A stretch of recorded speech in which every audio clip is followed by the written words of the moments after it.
Hello दोस्तों, मेरे YouTube channel में आप सभी का बहुत बहुत स्वागत है। होप आप सभी खुश होंगे, हैप्पी होंगे और एंजॉय कर रहे होंगे अपनी लाइफ में।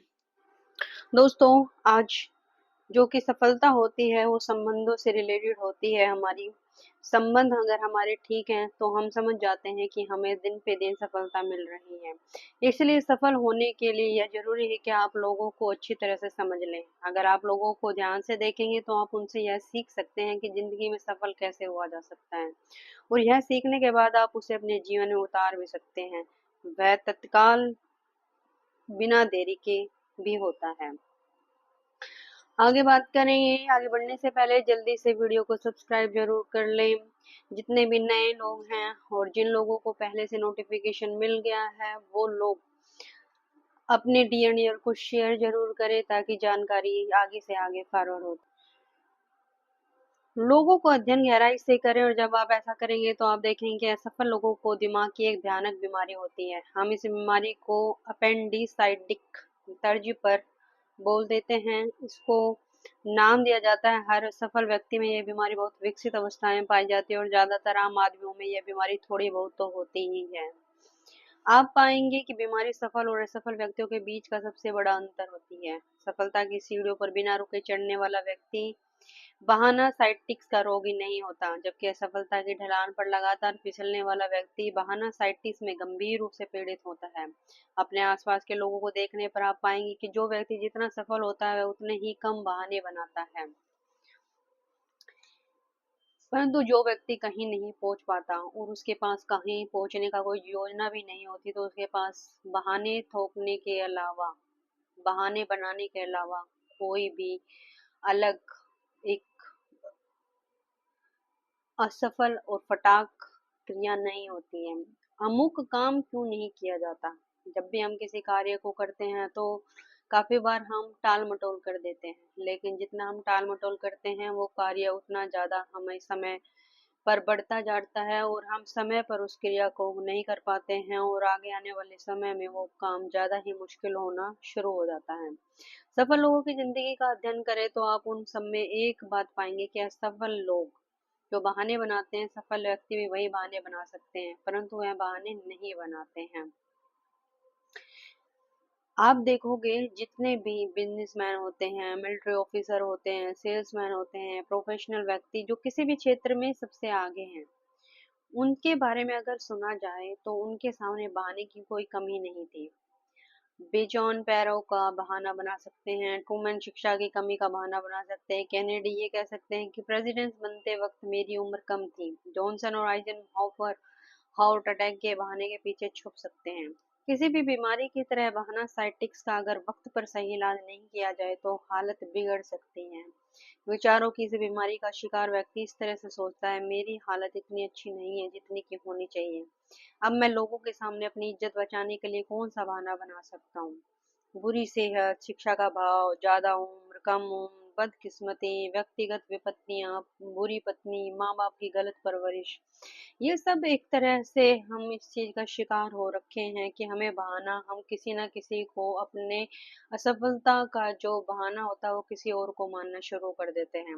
असफल व्यक्ति कभी भी अपने आप को दोष नहीं देता है, वो अपने दोषों को दूसरे पर दोषारोपण करता रहता है।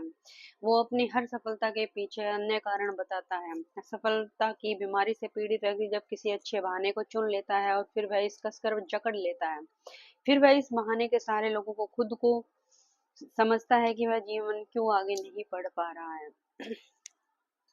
यह बीमारी धीरे धीरे इतनी गंभीर हो जाती है कि उसको आदत में वो डाल लेता है और हमारे अवचेतन मन के अंदर उसकी गहराई बहुत ज्यादा मात्रा में हो जाती है।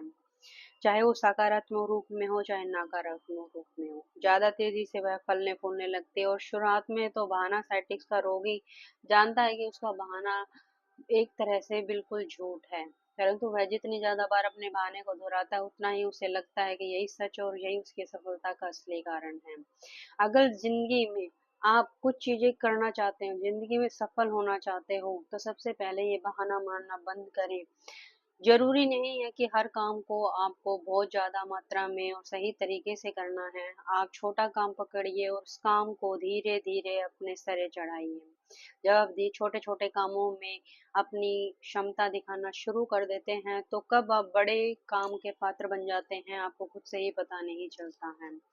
तो इस बीमारी को जितनी जल्दी अपने आप से दूर करेंगे, उतना ज़्यादा आपके लिए अच्छा होगा। चाहे वो किसी प्रकार का भी कार्य है। जब हम बहाना मारना बंद कर देते हैं और उस कार्य का पूरे सोर्स ढूँढते हैं, स्रोत ढूँढते हैं, कैसे वो कार्य किया जा सकता है। जब हम उसी प्रकार से निर्धारित करते हैं अपने कामों को, अपनी टू डू लिस्ट को तैयार करते हैं, तो हमारी बुद्धि भी ये बहाना साइटिक्स को भूल जाती है और वो हमारे बताए हुए निर्देशों पर काम करना शुरू कर देती है।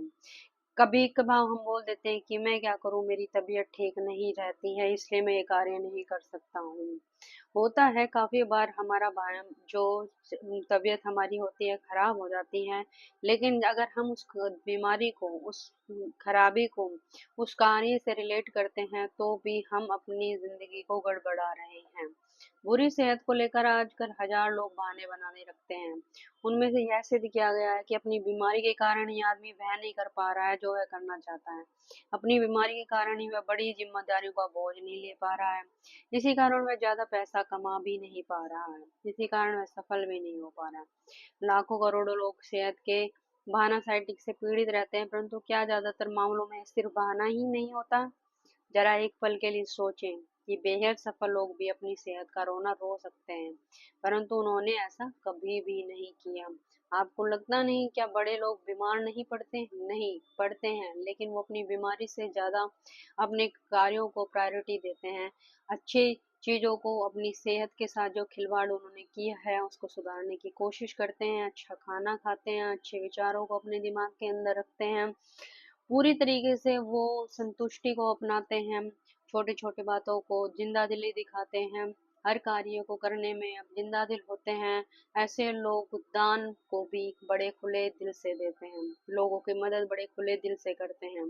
आप पाएँगे कि जितने लोग खुले दिल से लोगों की मदद करते हैं, लोगों का साथ देते हैं, वो कहीं न कहीं जाकर कामयाब होते हैं।